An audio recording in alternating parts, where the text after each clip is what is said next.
Hello guys, healthy good morning to all of you. कैसे हैं आप लोग भाई? ठीक है।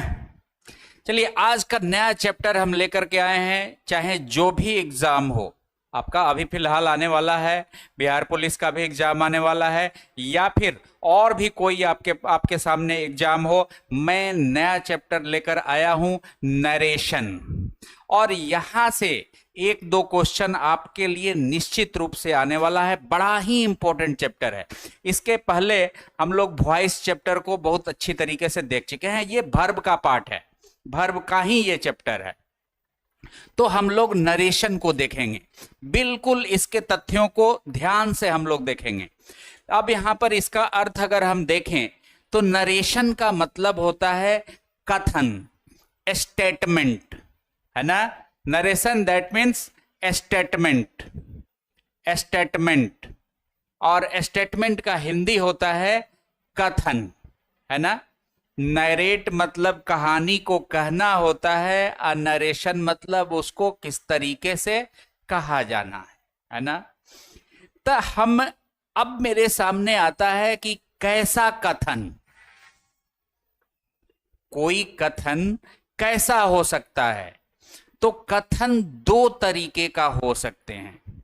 नरेशन को और अगर सिंपल भाषा में आप समझें तो हम ये भी कह सकते हैं कि narration is an art of coating A statement. किसी स्टेटमेंट को कोट करने का, उदाहरण के रूप में प्रस्तुत करने की कला है ये।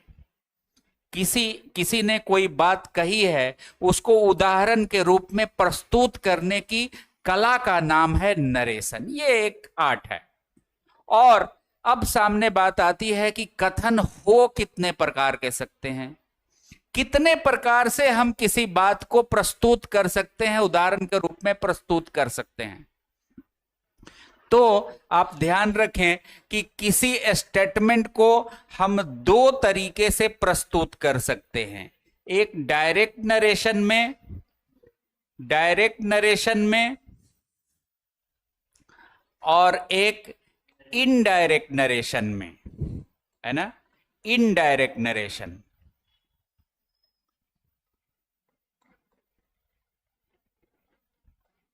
दो तरीके से हम किसी बात को प्रस्तुत कर सकते हैं।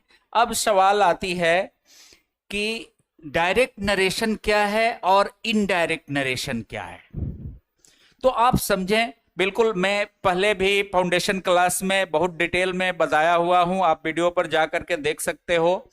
डायरेक्ट नरेशन जो होता है वो किसी के हूबहू बात को, कोई स्पीकर है, कोई वक्ता है, उसने कोई स्टेटमेंट जारी किया है, उसके हूबहू बात को, ना उसमें तिनका भी अपने तरफ से बिना जोड़े हुए हूबहू उसके स्टेटमेंट को रख दिया जाता है, उसको डायरेक्ट नरेशन कहा जाता है। उसमें कोई कुछ भी नहीं जोड़ा जाता है, उसको जिस तरीके से उसने किसी बात को कहा है उसको हूबहू उसी तरीके से रख दिया जाता है, वो डायरेक्ट नरेशन होता है। और किसी के स्टेटमेंट को अपने तरफ से, अपने तरीके से, उसका मूल थीम, जिसके कि मूल थीम में कोई दिक्कत नहीं आवे, उसका जो मेन थीम है वो बरकरार रहे और उसको अपने तरीके से प्रस्तुत कर दिया जाता है, उसको इनडायरेक्ट नरेशन कहा जाता है। ठीक है, समझ रहे हो बात आप लोग? तो डायरेक्ट नरेशन वह होता है जो किसी वक्ता के हूबहू उसी के शब्दों में बात को रख दिया जाता है। अब सवाल आती है कि डायरेक्ट नरेशन का एक एग्जाम्पल अगर हम लें, कैसा हो सकता है। तो मैं लिखता हूं यहां पे, Ram said I love you, है ना। मैंने एक स्टेटमेंट लिया, ये डायरेक्ट राम ने कहा है इस बात को। तो डायरेक्ट नरेशन में आप देखेंगे कि डायरेक्ट नरेशन में पहला नंबर पॉइंट कि इसके दो पार्ट होते हैं। एक पार्ट जो इन्वर्टेड कॉमा के बाहर है और एक पार्ट जो इन्वर्टेड कॉमा के अंदर है ना। डायरेक्ट पहली नंबर बात, दूसरी नंबर बात ये आप ख्याल रखें कि डायरेक्ट नंबर में कॉमा, इन्वर्टेड कॉमा का होना आवश्यक है। तीसरी नंबर बात, जो पार्ट इन्वर्टेड कॉमा के बाहर होता है उसको रिपोर्टिंग वर्ब कहते हैं, आरभी के नाम से हम जानेंगे अभी के बाद। और जो इन्वर्टेड कॉमा के अंदर वाला पार्ट होता है उसको रिपोर्टेड स्पीच कहा जाता है, यानी कि आरएस के नाम से हम अभी के बाद जानेंगे उसको। तो दो तीन चीज आपके सामने आ गई। डायरेक्ट नरेशन में दो पार्ट में इसका होना लाजमी है, इन्वर्टेड कॉमा इन्वर्टेड कॉमा का होना लाजमी है, और इन्वर्टेड कॉमा के बाहर वाले पार्ट को आरबी और अंदर वाले पार्ट को आरएस कहा जाता है। तो ये होता है डायरेक्ट नरेशन। अब इस डायरेक्ट नरेशन को पूरे चैप्टर के दौरान हमें सीखना है कि इस डायरेक्ट नरेशन को इनडायरेक्ट नरेशन में हम कैसे तब्दील करेंगे। इसको हम तब्दील कैसे करेंगे इनडायरेक्ट नरेशन में, यानी कि किसी वक्ता ने यदि किसी बात को कहा है तो उसके अपने शब्दों में दिया हुआ है, तो उसको हम अपने शब्दों में अपने तरफ से उसको कैसे हम प्रस्तुत करेंगे, इसी को सीखने का नाम है इनडायरेक्ट नरेशन। तो यहां पर मैं कुछ चर्चा अगर कर दूं कि किस तरीके से डायरेक्ट नरेशन का जो सेंटेंस है वो कितने तरीके के सेंटेंस आपके सामने आ सकते हैं, पहले मैं चर्चा इस बात की कर लूं। कितने तरीके से आपके सामने वो प्रस्तुत हो सकते हैं। क्या हमने अभी जो दिखाया कि रिपोर्टिंग वर्ब का होना जरूरी है और फिर रिपोर्टेड स्पीच का होना जरूरी है, आरएस का, आरबी और आरएस। आरएस इन्वर्टेड कॉमा के अंदर रहेगा और आरबी बाहर रहेगा। तो क्या इसी तरीके से आ जाएगा? यहां पर आपको सावधान रहने की जरूरत है। यहां पर तीन तरीके से जो डायरेक्ट नरेशन है उसके आपके सामने दिया जाता है। एक तरीके से अगर आपने पढ़ भी लिया तो फिर आप दिक्कत में आ सकते हैं। तो यहां पर अगर आप ख्याल रखें तो हमारा एक तो होता है कि आरबी इन्वर्टेड कॉमा से बाहर है, इन्वर्टेड कॉमा के अंदर आरएस है, यानी कि पहले आरबी देगा और उसके बाद फॉलो उसको करेगा आरएस, है ना, यानी कि आरबी प्लस आरएस। लेकिन बउआ यहां पे दिक्कत आ जाएगी। कभी कभी संरचना ऐसा भी दे देता है जब पहले आरएस आ जाएगा उसके बाद आरबी दिया हुआ रहेगा, तब भी आपको घबराना नहीं है, क्योंकि उसके लिए आपको नया कुछ नहीं करना है। आप जब इनडायरेक्ट नरेशन बनाएंगे तो वही काम करेंगे जो वहां पर ऊपर वाले के साथ आप कर रहे हैं। फिर एक तरीका का संरचना और भी हो सकता है कि पहले आरएस रहे और फिर आरबी रहे और उसके बाद फिर एक बार आरएस का प्रयोग किया जा सकता है। ये तीन तरीके से संरचना आपके सामने डायरेक्ट नरेशन के रूप में आते हैं। तो हम यहां पर अगर ख्याल रखें कि डायरेक्ट नरेशन को इनडायरेक्ट नरेशन बनाने के लिए जो तथ्यों को हमें समझना है कि इनमें चेंज कैसे होगा, डायरेक्ट हम उस बात पर अब फोकस करेंगे, है ना। तो आगे देखते हैं। ख्याल रखें, पहले आर भी आ सकता है, उसके बाद आरएस आता है, यह बिल्कुल साधारणता होता है। लेकिन आपको घुमाने के लिए, एग्जाम में आपको दिक्कत में लाने के लिए कर सकता है कि पहले आरएस दे देगा और उसके बाद आर भी देगा। आप बिल्कुल घूमना मत। बहेलिया आएगा, जाल बिछाएगा, दाना डालेगा, लेकिन तुम जाल में मत फंसना। और तीसरा ये भी दे सकता है कि आरएस पहले हो, बीच में आर भी हो, और फिर एक बार आरएस का एक पार्ट और बाद में करके दे देवे। उस समय भी तुम्हें नहीं परेशान होना है, ठीक है। तो यहां पर एक अवस्था को देखें इस तीनों अवस्थाओं को अगर हम थोड़ा सा एग्जाम्पल के तौर पर अगर देख लें तो ज्यादा बेहतर हमें समझ में आ जाएगी। तो पहले हमने कहा कि RV प्लस RS यानी कि रिपोर्टिंग वर्ब को फॉलो करेगा RS। तो इसका अगर एग्जाम्पल हम लें तो कह सकते हैं हम कि Ram said, comma inverted comma में हमने बंद किया और RS को यहां पर लिख दिया आई एम ए डांसर, मैं एक डांसर हूं। यहां पर हमने सिर्फ, मैं अभी आपको डायरेक्ट से इनडायरेक्ट बनाने नहीं बता रहा हूं, मैं सिर्फ अभी इंट्रोड्यूस करा रहा हूं कि डायरेक्ट नरेशन कितने तरीके से आ सकते हैं। उसके बाद तो आप सीखेंगे ही, मैं बताऊंगा। तो राम सेड एक पार्ट आपका हो गया रिपोर्टिंग वर्ब, जो इन्वर्टेड को मैंने अभी अभी बताया कि जो इन्वर्टेड कॉमा का बाहर होता है वो रिपोर्टिंग वर्ब कहलाता है और इन्वर्टेड कॉमा के अंदर वाला रिपोर्टेड स्पीच कहलाता है। तो ये पहला वाला RV प्लस RS, इस तरीके के सेंटेंस आपसे आ सकते हैं आपके साथ। फिर दूसरे तरीके का अगर सेंटेंस हम देखें तो पहले RS आ जाएगा। पहले RS के तहत हमने लिख दिया यहां पे आई एम ए डांसर, है ना, इन्वर्टेड कॉमा के अंदर इसे बंद कर लिया और उसके बाद वहां पर लिखा ही सेड, और ये इन्वर्टेड कॉमा के बाहर वाला पार्ट है।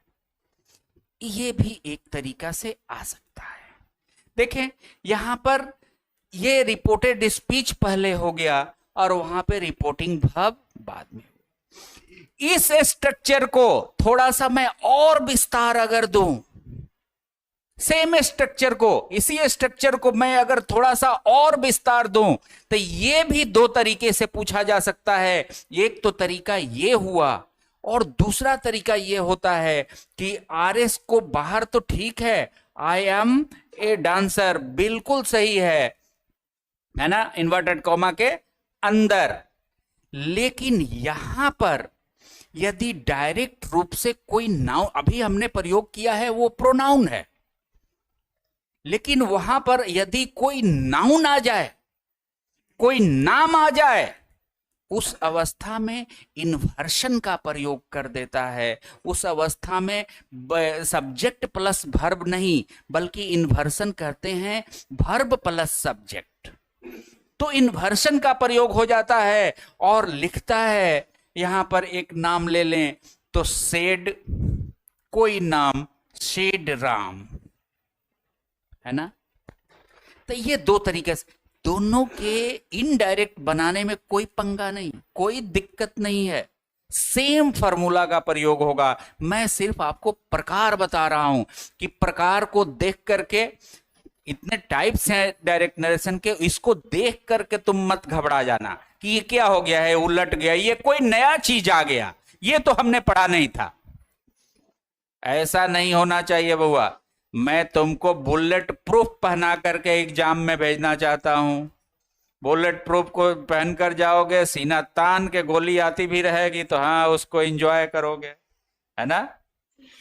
तो ऐसा प्रूफ बनाकर भेजना चाहता हूं। तो ये आए, ये आए, ये आए, घबराना नहीं है, कुछ भी नहीं नया नहीं करना है। मैं बताऊंगा, कुछ भी नया नहीं करना है। जिस तरीके से मैंने चुटकी बजा करके आपको वॉइस चेंज करने को बताया था, उसी तरीके से चुटकी बजा करके हम लोग नरेशन भी बनाएंगे। तीसरा देखें, तीसरा प्रकार में यदि पहले RS हो गया, फिर RV आया और फिर उसके बाद RS आ जाएगा, है ना। तो इस टाइप का कैसा सेंटेंस हो सकता है? कुछ है दिमाग में? कैसे कुछ हो रहा है दिमाग में? हेलो, आ रहा है कुछ दिमाग में? मैंने तुम लोग में से कई लोग को ये बताया भी था, समझ में आ रहा है? क्या बताया था? कुछ है दिमाग में? बोलिए। हाँ, चलो देखो फिर से मैं दोहरा देता हूं सेंटेंस इसका। पहले आरएस इन्वर्टेड कॉमा के अंदर वाला है ना, तो पहले मैंने एक आरएस को ले लिया इन्वर्टेड कॉमा के अंदर और लिख दिया यू विल पास, है ना, और इसको इन्वर्टेड कॉमा के बंद कर दिया। एक आरएस आपका तैयार हो गया पहला वाला। अब ये किसने कहा भाई, यू विल पास माई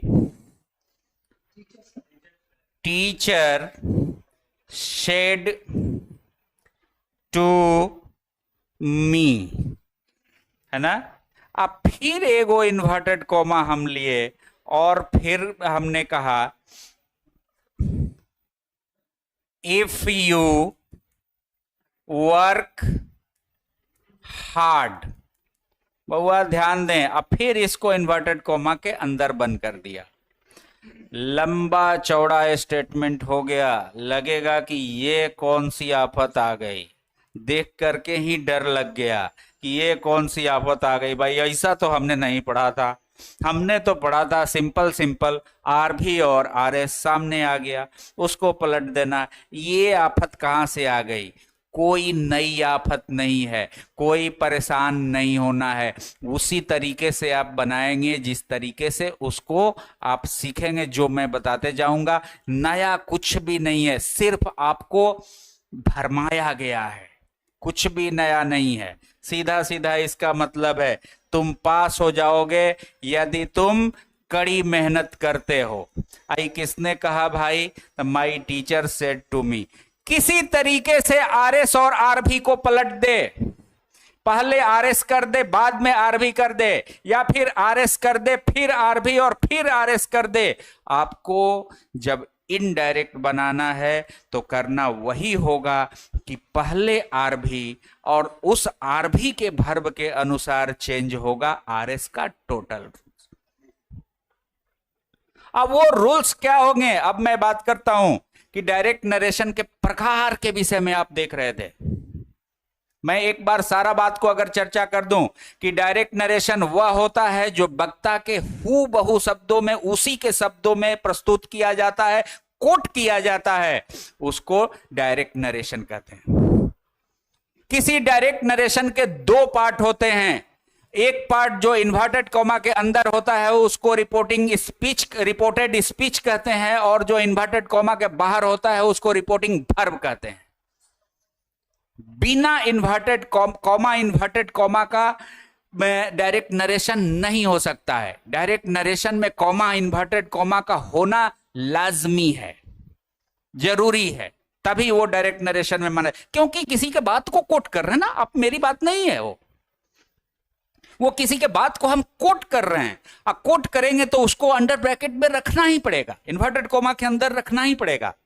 तो ये डायरेक्ट नरेशन होता है। और इसमें भी हमने उसके प्रकार को भी पहले ब्रीफ कर दिया कि वो आ कितने तरीके से सकता है।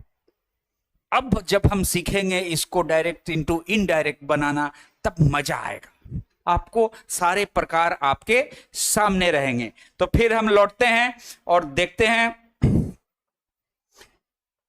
कि वो क्या क्या रूल्स हैं जिसके आधार पर हम डायरेक्ट नरेशन से इनडायरेक्ट नरेशन में तब्दील करेंगे, जो इस चैप्टर का सार तत्व है ना। तो क्या होगा? Rules to change direct into indirect narration, indirect narration, है ना। वो रूल्स जो डायरेक्ट से इनडायरेक्ट नरेशन बनाते हैं उस पर हम लोग चर्चा करेंगे, है ना। तो बउआ, इसको जानने से पहले मैं एक चीज और आपको ब्रीफ कर दूं, ध्यान दे, मैं एक चीज और आपको ब्रीफ कर दूं कि हम कितने तरीके के सेंटेंस को इस नरेशन के तहत पढ़ने वाले, कितने तरीके के सेंटेंस हैं, कितने तरीके के सेंटेंस को हमें डायरेक्ट से इनडायरेक्ट बनाने पढ़ सकता है, पढ़ेगा, है ना। तो सेंटेंस 5 तरीके के होते हैं, आप ख्याल रखना। जो हम चेंजिंग करने सीखेंगे वो कितने तरीके के सेंटेंस हमारे सामने आएंगे। तो सेंटेंस 5 तरीके के होते हैं। थोड़े देर के लिए यहां पे हम देखें अलग से। पहला सेंटेंस होता है असर्टिव सेंटेंस। असर्टिव सेंटेंस ये सिंपल सेंटेंस होता है बिल्कुल, है ना। असर्टिव सेंटेंस होता है। असर्टिव सेंटेंस को अगर हम बांटें तो 2 भाग में बंट सकता है, अफर्मेटिव और निगेटिव। विशेष कुछ करना नहीं है, मैं साथ साथ एग्जाम्पल लेकर के साथ साथ में बताऊंगा जब चेंज करूंगा तब। दूसरा सेंटेंस आपके सामने आ सकता है या आएगा, मैं बताऊंगा आपको, मैं डायरेक्ट से इनडायरेक्ट चेंज करने में। वो सेंटेंस होता है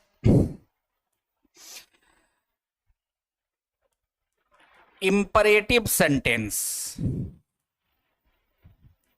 इंपरेटिव सेंटेंस। अफर्मेटिव तो इसी से 2 पार्ट में टूटता है ना। यहां से एक पार्ट हो गया अफर्मेटिव, है ना, अफर्मेटिव, और एक निगेटिव, तो उसी का पार्ट है ना।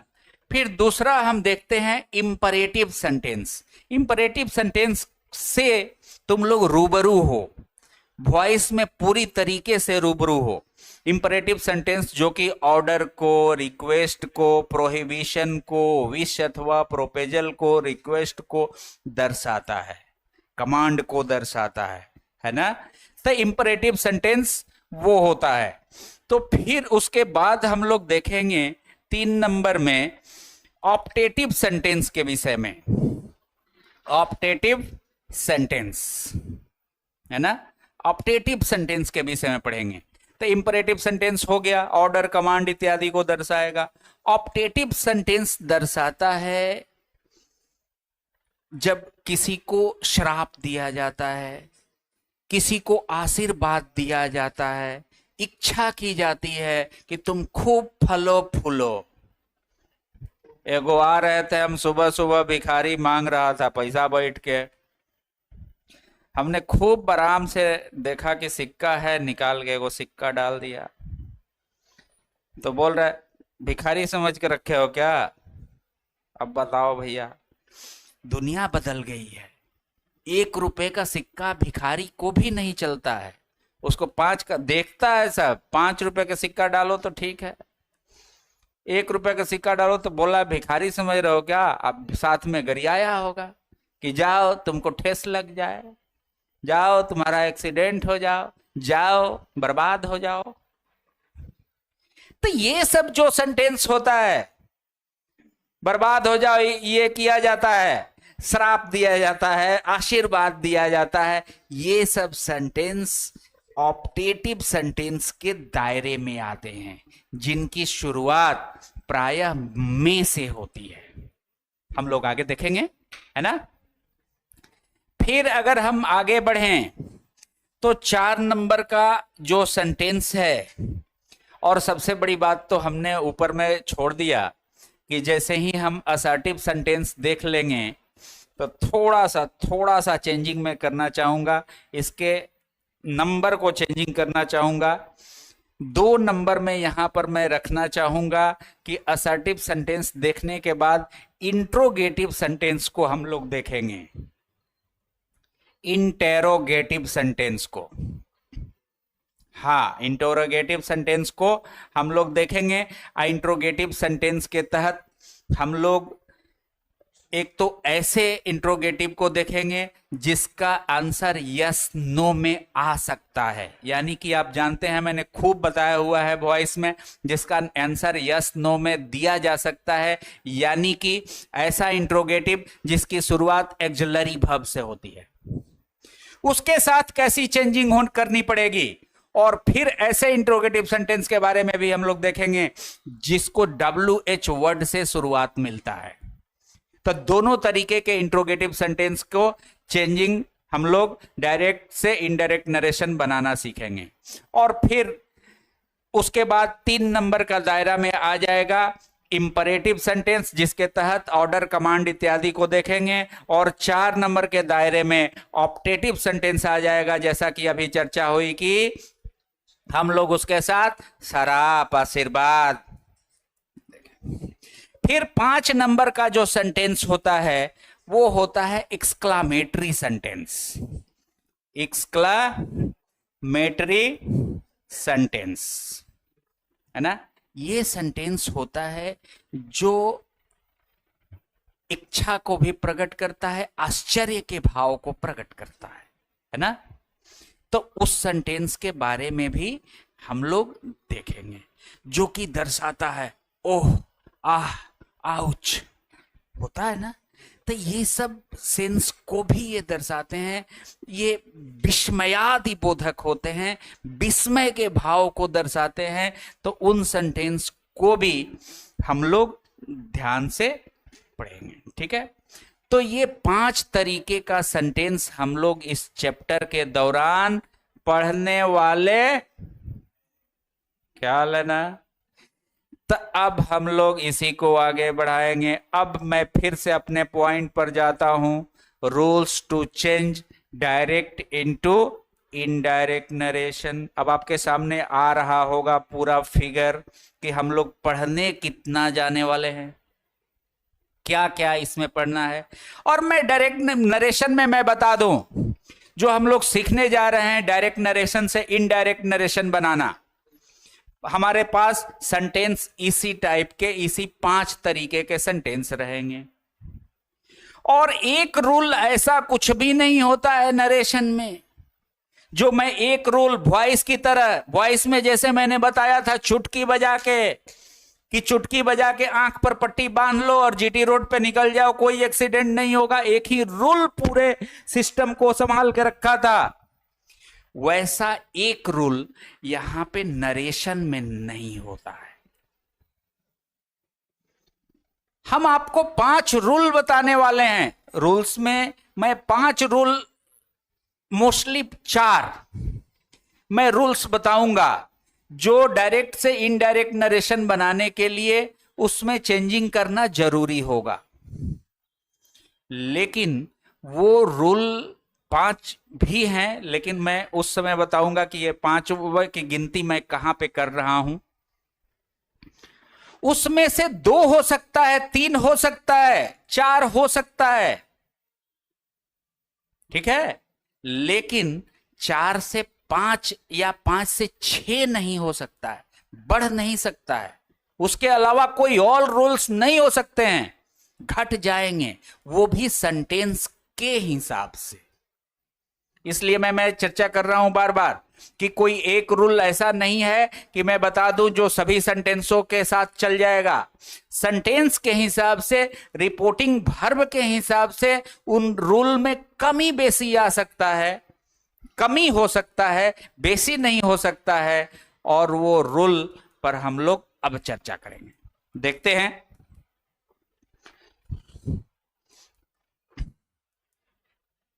देखिए हमने हेडिंग दिया था रूल्स टू चेंज, है ना।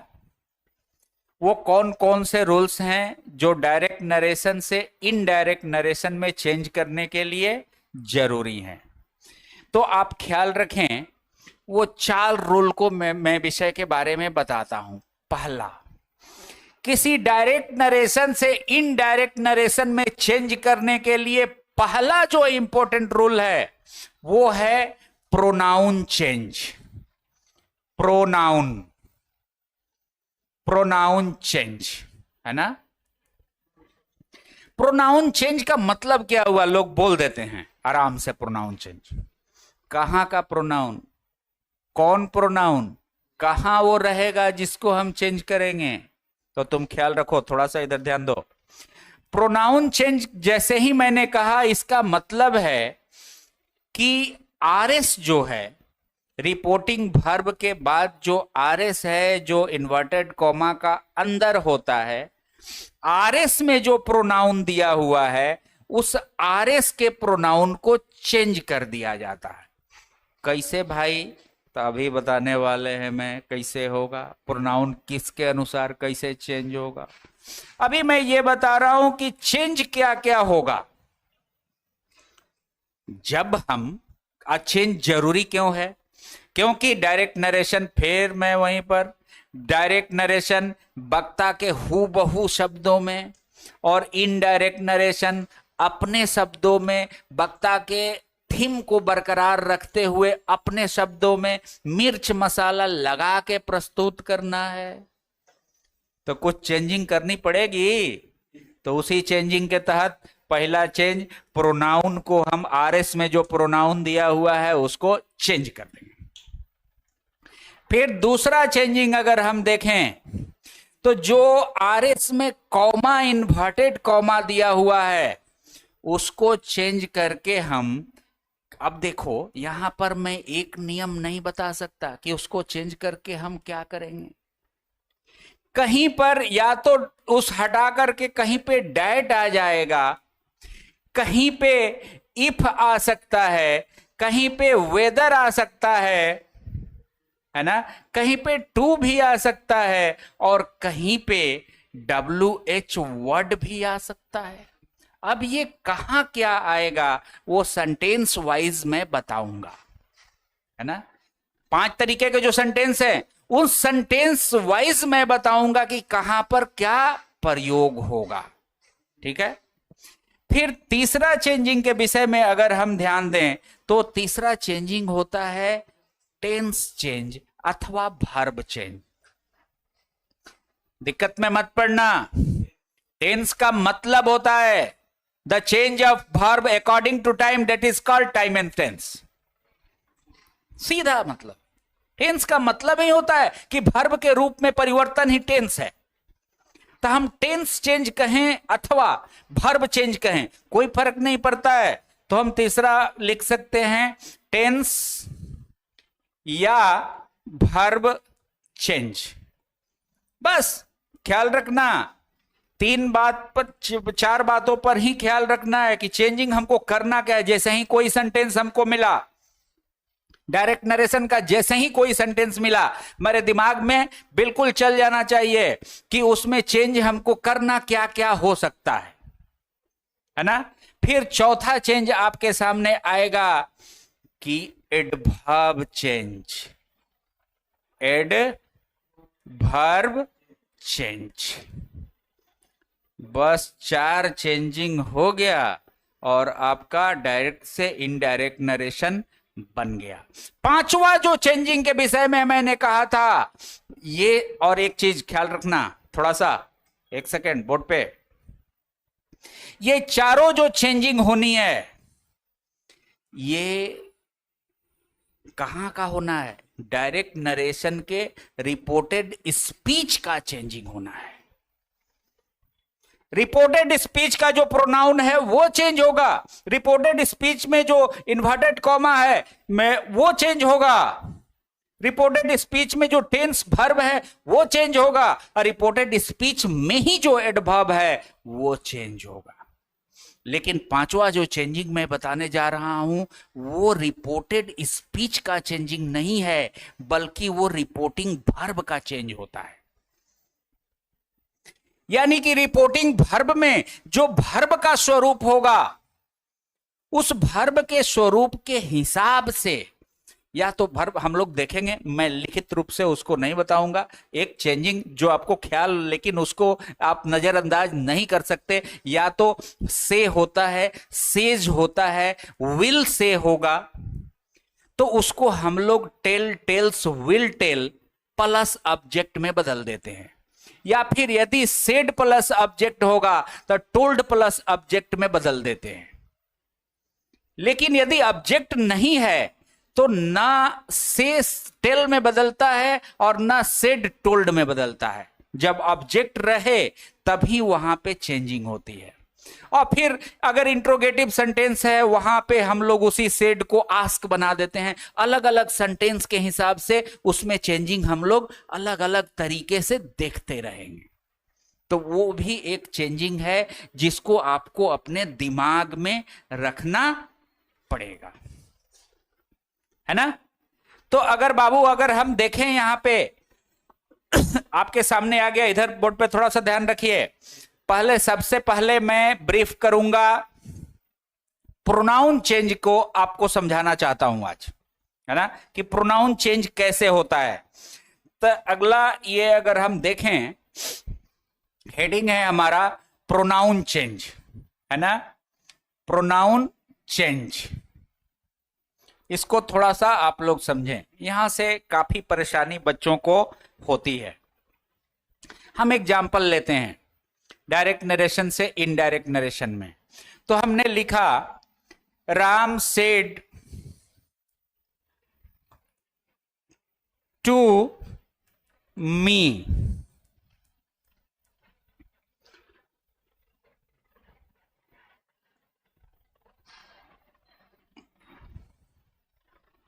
you are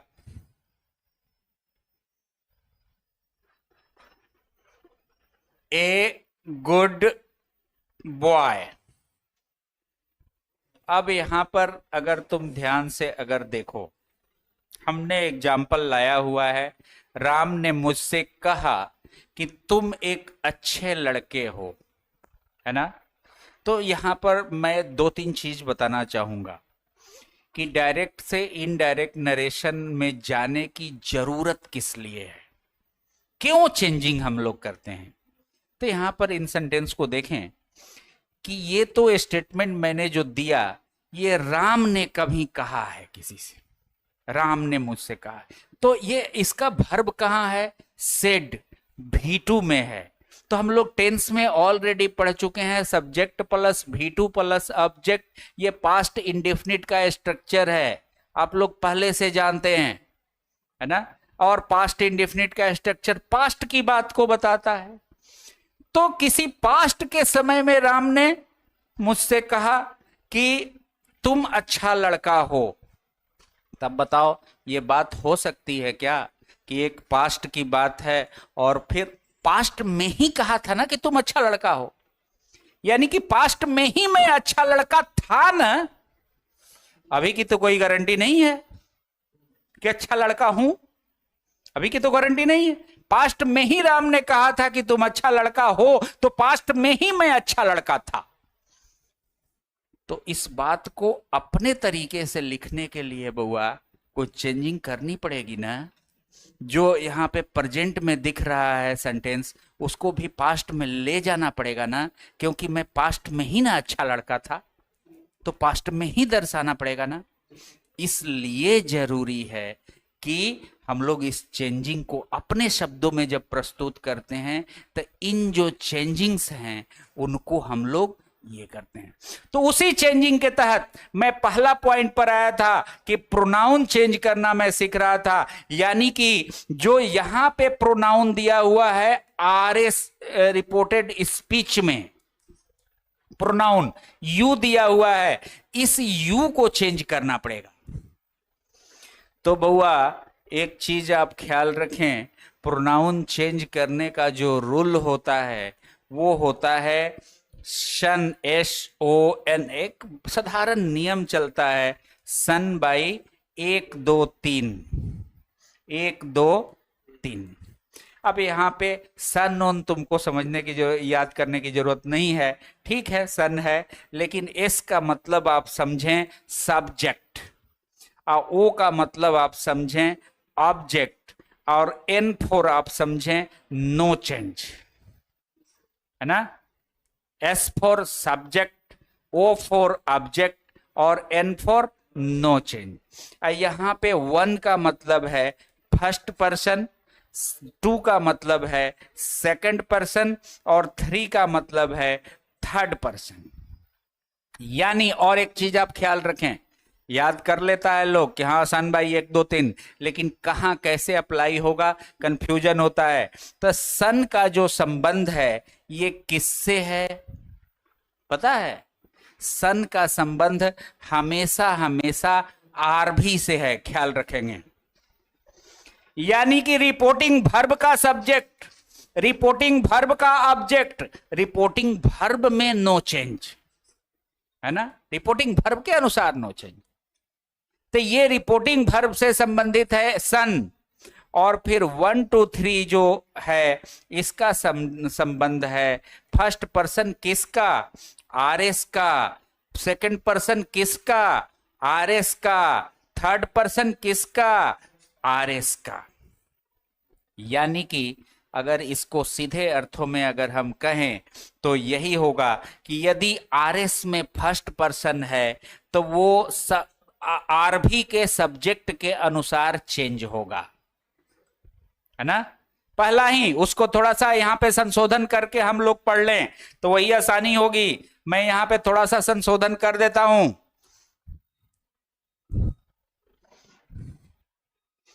सीता यहां पे बना देता हूं। राम ने सीता से कहा,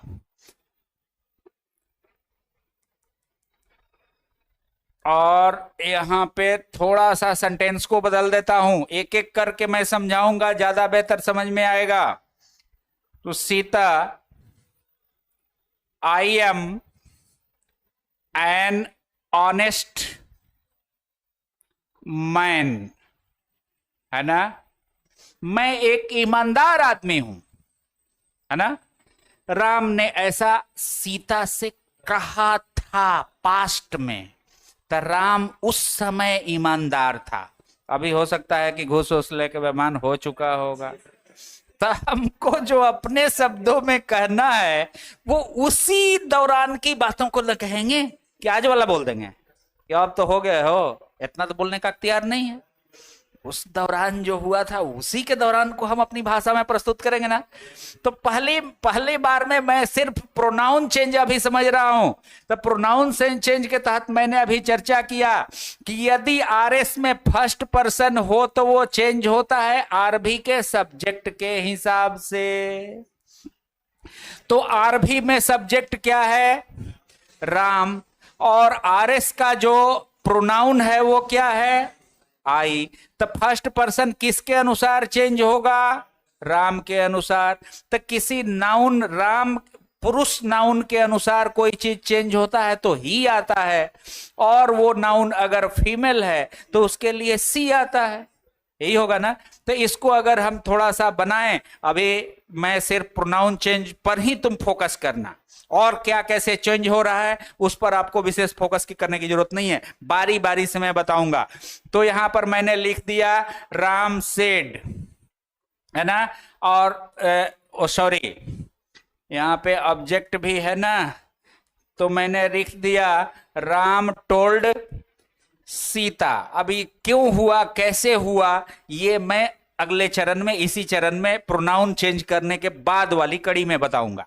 तो राम टोल्ड सीता, और कॉमा इन्वर्टेड कॉमा को कर दिया मैंने डैट।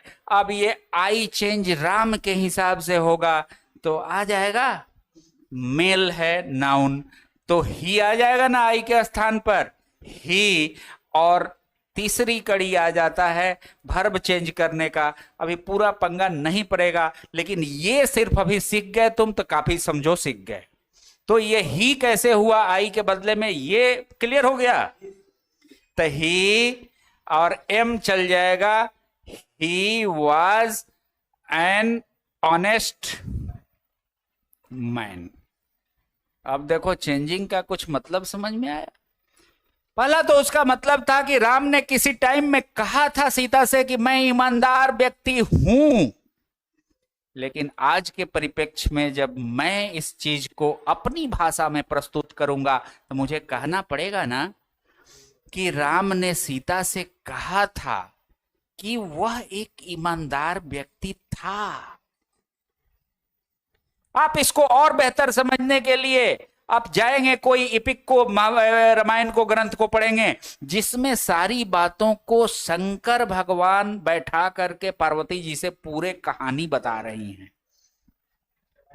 तो इसी तरीके से वो बता रही हैं कि राम ने लक्ष्मण से ऐसा कहा था कि लक्ष्मण वहां पे जाओ, ऐसे करो, ऐसे करो, ऐसे करो।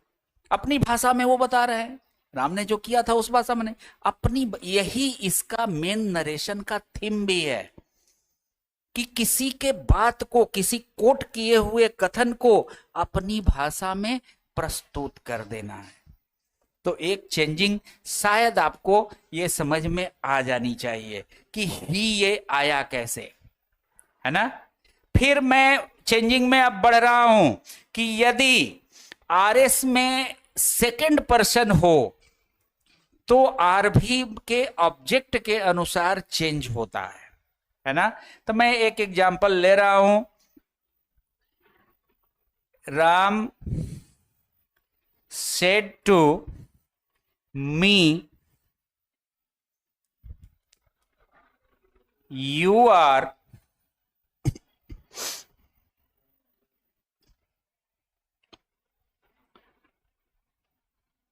a good student। राम ने मुझसे कहा था कि तुम एक अच्छे स्टूडेंट हो। तो वाकई में तो बात यही है कि राम ने मुझसे कहा था कि कौन कौन अच्छा स्टूडेंट है, मैं एक अच्छा स्टूडेंट था, यही न कहा होगा अपनी भाषा में। तो इसी तरीके से तो हमने यहाँ पे अभी सिर्फ प्रोनाउन को फोकस करना है। तो मैं यहाँ पे प्रोनाउन जो आरएस का ऑब्जेक्ट, आरएस में जो सेकंड पर्सन दिया हुआ है उसको हमको चेंज करना है आरभी के ऑब्जेक्ट के अनुसार। तो आरभी में ऑब्जेक्ट क्या है, मी, और आरएस में जो प्रोनाउन है वो क्या है, यू। तो यू को चेंजिंग किसके अनुसार, मी के अनुसार। तब मी ये यहां पे जो आरएस है, आरएस का ये सब्जेक्ट है ना। तो जब ये मी सब्जेक्टिव केस में आएगा यहां पर चेंज होकर के तो आई हो जाता है। तो यानी कि यू के जगह पे आई होना है, ये तो निश्चित है ना।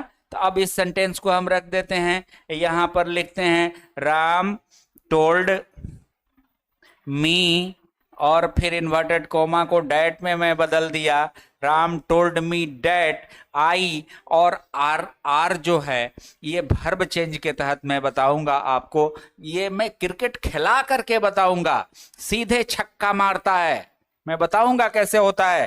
तो आई आर बन जाएगा, वाज में चल जाएगा, I was a good student, है ना।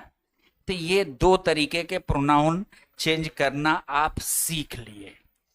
एक और टाइप यहां पे आपको है मेरे सामने कि जब, अच्छे जस्ट मिनट, मैं एक यहां पे बड़ा ही उलझाऊ सवाल है। मैंने नियम तो बता दिया कि यदि सेकंड पर्सन हो आरएस में तो उसको आरभी के ऑब्जेक्ट के अनुसार चेंज कर दिया जाता है। लेकिन यहां पर एग्जामिनर आपके साथ तिगड़म बैठा सकता है, तिगड़म कर सकता है और इतना फंसा देगा कि आप वहां पे, और उसी से ही सवाल पूछेगा कि जो उसे जो वो साधना चाह रहा है, प्रोनाउन चेंज के संबंध में ही वो सवाल पूछेगा। जैसे क्या हो सकता है हम लोग देखते हैं, यहां पर थोड़ा सा एक एग्जांपल देखते हैं बुआ।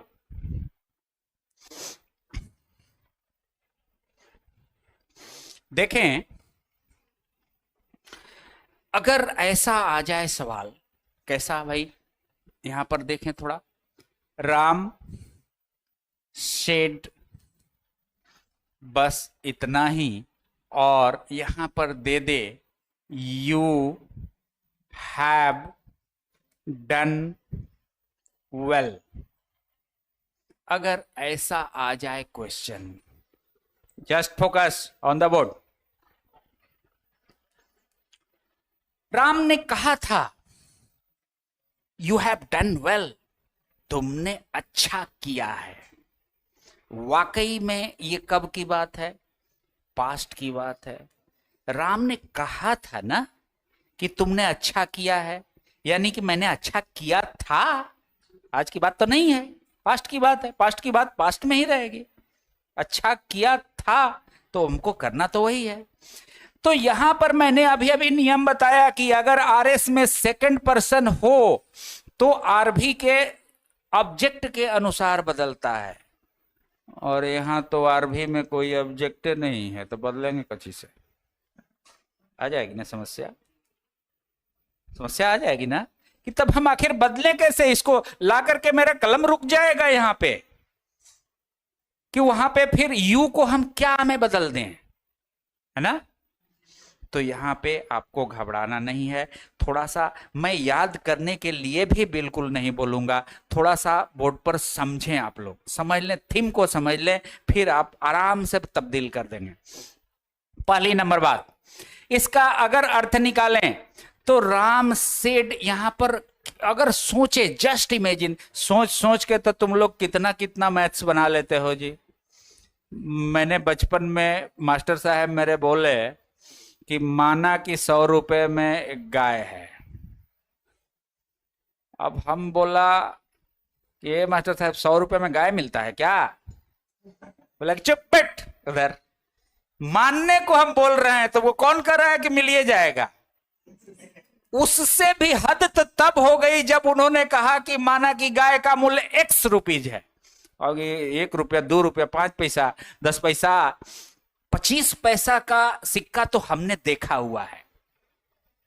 उस जमाने से हम लोग जिए हैं कि 25 पैसे का सिक्का चलता था, 20 पैसे का भी सिक्का चलता था, तो वो सब तो देखे हुए हैं। 100 रुपया ही कहां से आ गया sir?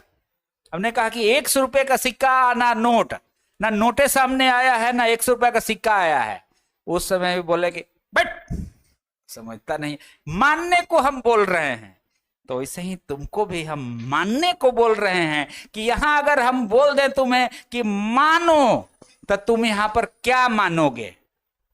Ram said to you हो सकता है क्या? यू तो ऑलरेडी इधर आ गया है। राम सेड टू ही हो सकता है क्या? है? नहीं हो सकता ना। यहां पर क्या, चूंकि जब यू है उस अवस्था में, राम ने मुझसे न कहा कि तुम ने अच्छा किया है, तो यहां पर अगर ध्यान से देंगे तो यहां पर मी छुपा हुआ है। छुपा हुआ है ना, भेग में है।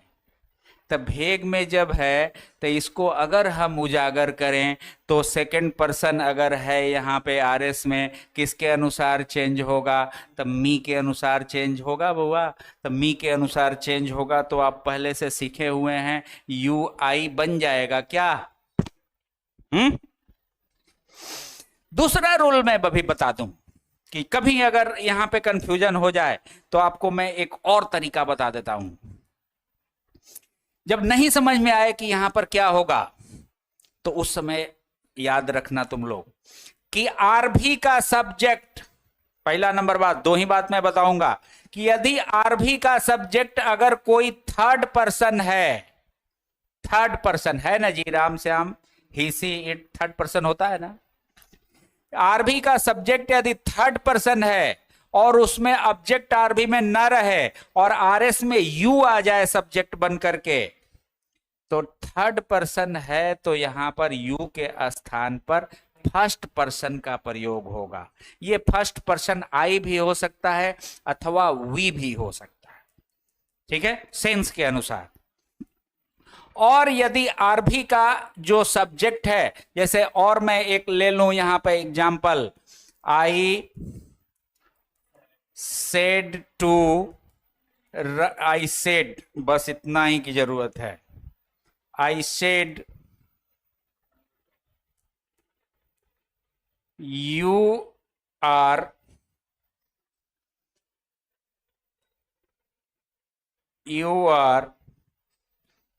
ए गुड स्टूडेंट। चलो ध्यान दीजिए,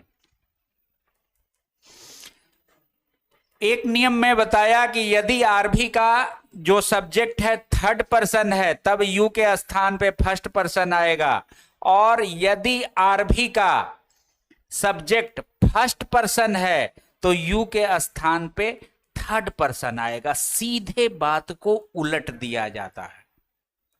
थर्ड पर्सन है तो फर्स्ट पर्सन, फर्स्ट पर्सन है तो थर्ड पर्सन, यानी कि यहां पर इसके अनुसार यहां पर क्या होगा? ही अथवा सी दोनों हो सकता है। यहां पर थर्ड पर्सन है तो फर्स्ट पर्सन आ गया। तो दोनों को अब बना लेते हैं। क्या हो जाएगा बउआ? राम सेड दैट, ये आई हैव डन वेल, तो ये पास्ट में ले जाएंगे ना, ये तो प्रेजेंट परफेक्ट है, तुम पढ़े हो टेंस में, है ना, तो पास्ट परफेक्ट में ले जाएंगे, सीधे छक्का मारता है, मैं बताऊंगा। तो आई हैड डन वेल, है ना। इसका अगर देखें तो इसमें भी माजरा कैसे बनेगा? क्या हो जाएगा?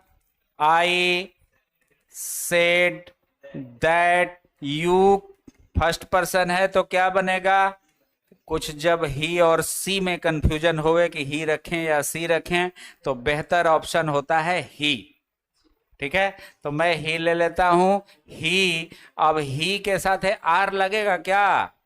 सीधे पहले तो पास्ट में ले जाएंगे ना, क्योंकि वर्ब पास्ट में है, चेंजिंग होता है सारा, ख्याल रखना, रिपोर्टिंग वर्ब के हिसाब से ही, उसी के हिसाब से चेंजिंग होता है। तो he was a good student.